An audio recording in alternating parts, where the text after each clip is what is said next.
अमरनाथ धाम से जुड़ी शिव पार्वती कथा जब सुन ली दो कबूतरों ने तब क्या हुआ। एक बार देवी पार्वती ने देवों के देव महादेव से पूछा, ऐसा क्यों है कि आप अजर हैं, अमर हैं, लेकिन मुझे हर जन्म के बाद नए स्वरूप में आकर फिर से बरसों तप के बाद आपको प्राप्त करना होता है। जब मुझे आपको पाना है तो मेरी तपस्या और इतनी कठिन परीक्षा क्यों? आपके कंठ में पड़ी नरमुंड माला और अमर होने के रहस्य क्या हैं? पहले तो देवों के देव महादेव ने देवी पार्वती के उन सवालों का जवाब देना उचित नहीं समझा, लेकिन पत्नी हट के कारण कुछ गूढ़ रहस्य उन्हें बताने पड़े। शिव महापुराण में मृत्यु से लेकर अजर अमर तक के कई प्रसंग हैं, जिनमें एक साधना से जुड़ी अमर कथा बड़ी रोचक है, जिसे भक्तजन अमृत की कथा के रूप में जानते हैं। हर वर्ष हिम के आलय हिमालय में अमरनाथ, कैलाश और मानसरोवर तीर्थ स्थलों में लाखों श्रद्धालु पहुंचते हैं, सैकड़ों किलोमीटर की पैदल यात्रा करते हैं।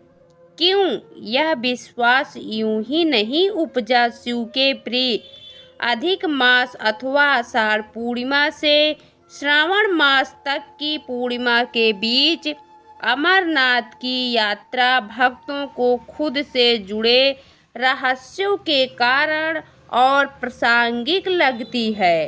पौराणिक मान्यताओं के अनुसार अमरनाथ की गुफा ही वह स्थान है जहां भगवान शिव ने पार्वती को अमर होने के गुप्त रहस्य बतलाए थे।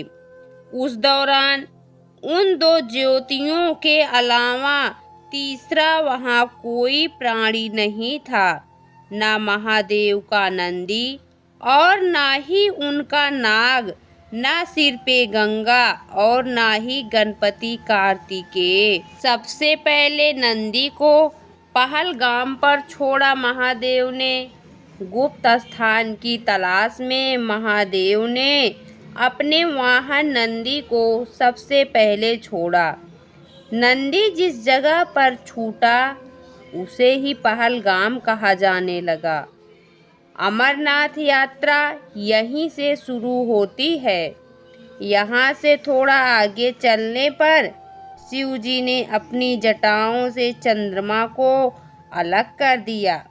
जिस जगह पर ऐसा किया वह चंदनवाड़ी कहलाती है। इसके बाद गंगा जी को पंचतरणी में और कंठाभूषण सर्पों को शेषनाग पर छोड़ दिया। इस प्रकार इस पड़ाव का नाम शेषनाग पड़ा।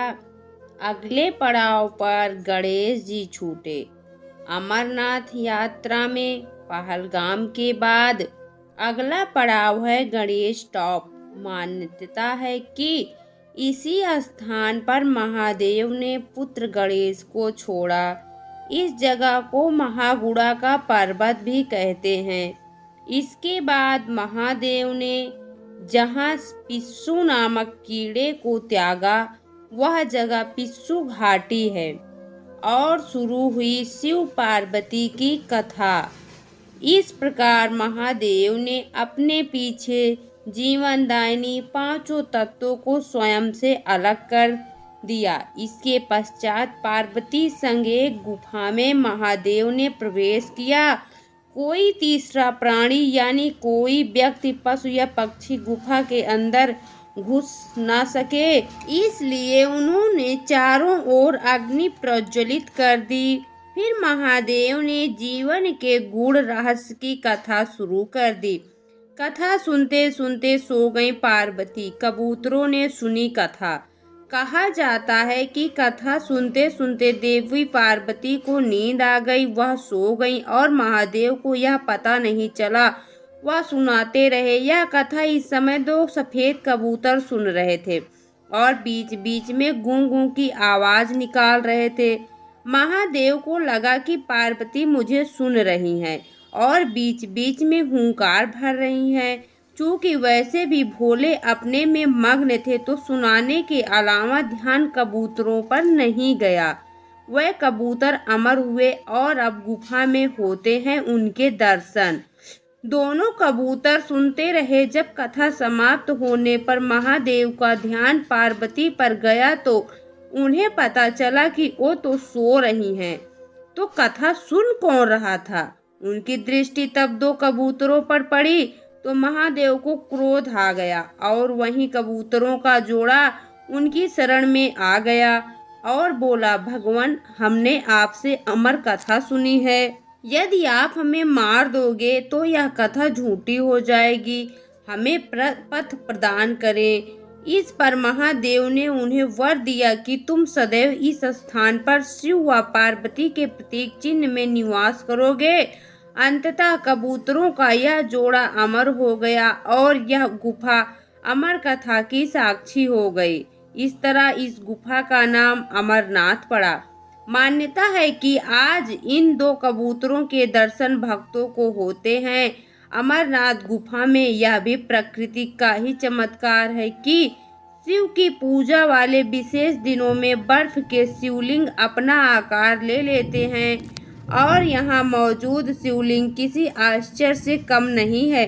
पवित्र गुफा में एक माँ पार्वती और श्री गणेश के भी अलग से बर्फ से निर्मित प्रतिरूपों के भी दर्शन किए जा सकते हैं। दोस्तों, आपको यह अमरनाथ की कथा कैसी लगी कमेंट बॉक्स में ज़रूर बताएं।